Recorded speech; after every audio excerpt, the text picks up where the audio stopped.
Hello everyone, my name is Christian Eschbach, and welcome to another one of my album reviews. I like that new intro, don't have to say the stuff at the beginning. Alright, let's just get into this album. I said that on the last review and I dragged forever. Alright, Black Sabbath, Volume 4. We are going to finish off Black Sabbath. And the reason why we're going to start finishing off Black Sabbath, and I'm going to finish off the Ozzy years first. I'm going to do Black Sabbath Volume 4 today. I'm going to do Black Sabbath Sabotage in the next review. And then somewhere in the next week or two, maybe a little bit later, but before the month is done, I am going to cover the Black Sabbath Reunion album. And before the month of March in the year of 2023 is done, I am going to release the Black Sabbath Ozzy Years Wrap Party. The reason why I bring this up is I'm going to start doing a Wrap Party episode at least once a month. I've actually got every Wrap Party episode for the rest of the year already planned out. So, here we go. Black Sabbath, Volume 4, opens up with Wheels of Confusion. Big, crunchy riffs that are in no rush. I mean, we're just talking coming down on you nice and hard and heavy. But once it does hit the pickup speed around the 5:30 marker, it really does get going. It's a good way to open up the album. Let's face it, there are very few bad Black Sabbath songs. There are just basically great Black Sabbath songs and album cuts. And as much as I dig this tune and I think it opens up the album nicely, it's an album cut. That goes into Tomorrow's Dream, which, much like Wheels of Confusion, slow, crunchy riffs, good way to kind of follow the previous song. But it's too much like the previous song at the same time as well. Maybe should have been spaced out a little bit. Maybe punch another song in between or something. I'm going to be honest. I kind of downplay this album a lot. And I'll explain that as I get towards the end. Because after we do Tomorrow's Dream, we get into Changes.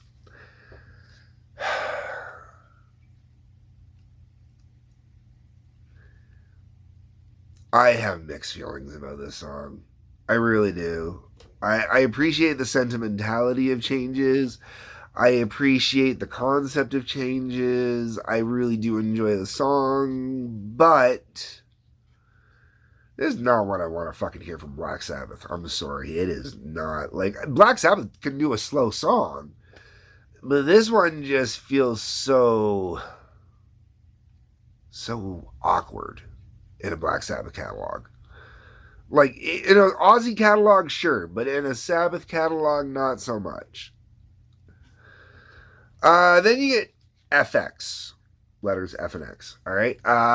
Normally, I love Iommi's little guitar pieces. You got, like, Fluff, Orchid, Embryo. Embryo is my all-time favorite. It's his only little guitar filler piece that I've ever learned how to play.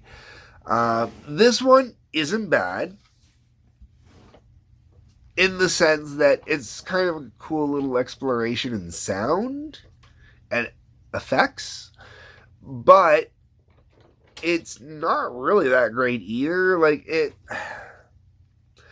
I don't know if they were playing with effects with a tape back in the days to have not necessarily reverb, but at least echo on your stuff. You usually had to use, there was a real tape that would be playing behind you, and it would record and play kind of what it was. It would record you like here, and then it would be playing it like here, so you get the delay on it. Pink Floyd had to use it for One of These Days. And it was used here as well. And it was either used here or it was an actual, like, one of the newer digital pedals they might have gotten their hands on. I'm going to say digital. That's not necessarily the right word. I don't know exactly how they did the echo on this one, but that's all it was. It was just playing with echo, making noise, playing with the echo, listening to how the echoes sounded, and then putting it on the album. Then we hit Supernaut. Okay, so the album finally starts to pick up with this song.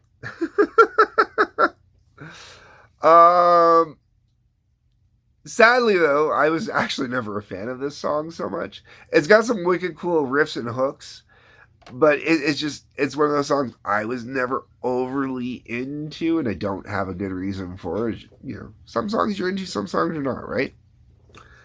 Snowblind. Okay. I do dig this song. This is a great song.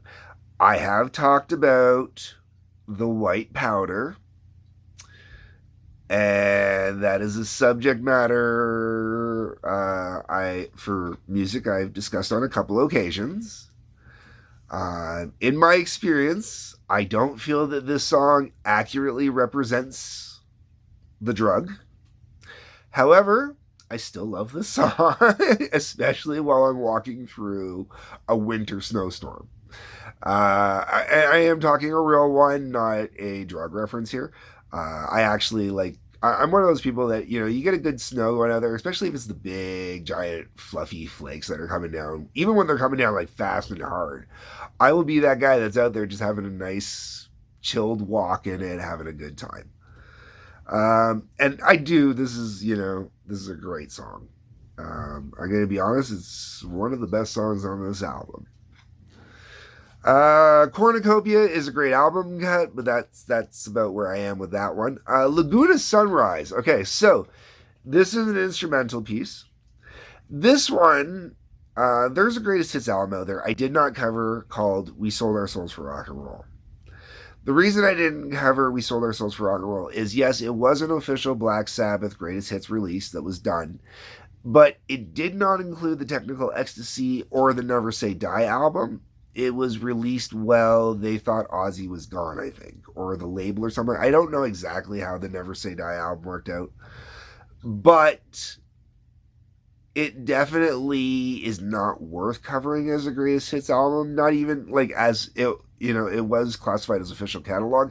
But the reason why I'm also bringing it is because Laguna Sunrise, and there was one other song, and I don't remember. I want to say it was maybe St. Vitus Dance, might have been a different one, I'm not 100% sure, was left off of the album on the CD version. It was a double album, a double vinyl, but it was a single CD, and they left it off of the CD.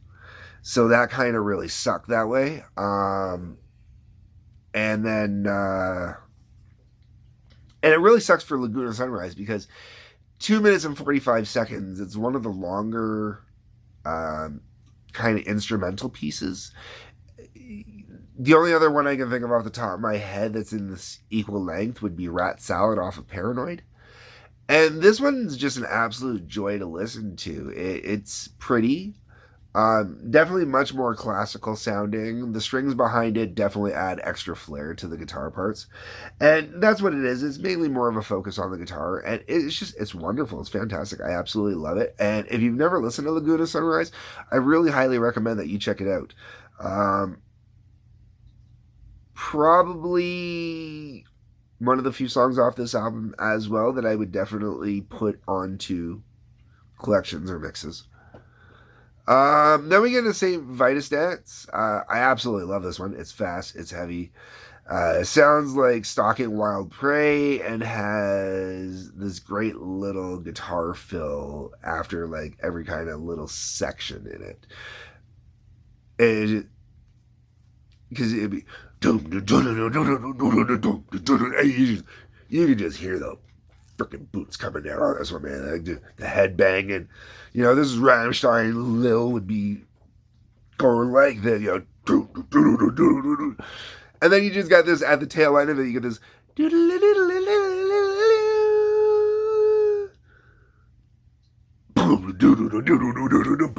Yeah. Just awesome. Absolutely awesome.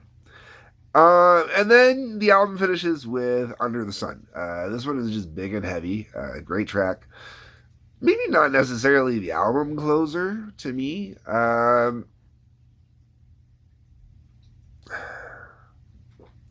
All right, so this album really, Wheels of Confusion is as honestly like there are no, except for FX, which is arguable.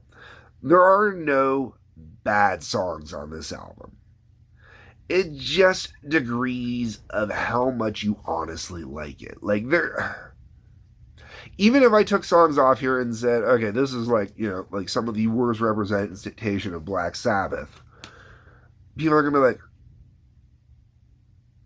this is the worst. And when I go to do the Black Sabbath Ozzy years rap party, you'll understand what I talk about when I go to do that. Um, this just wasn't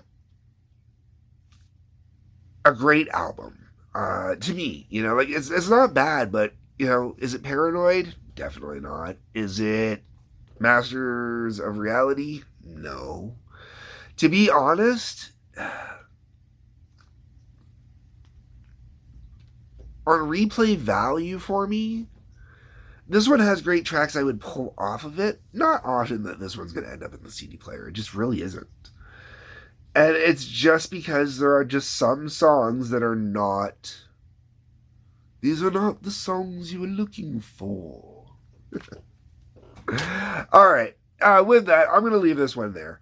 Let me know what you think. That's what the comment section is for. Hit that like button, the subscribe button, the little bell for notifications. It really helps me out, helps out the channel. There's a link that goes to Patreon before. I will be plugging that I do have a locals coming soon. Working on getting that together. Peace. Love. Take care.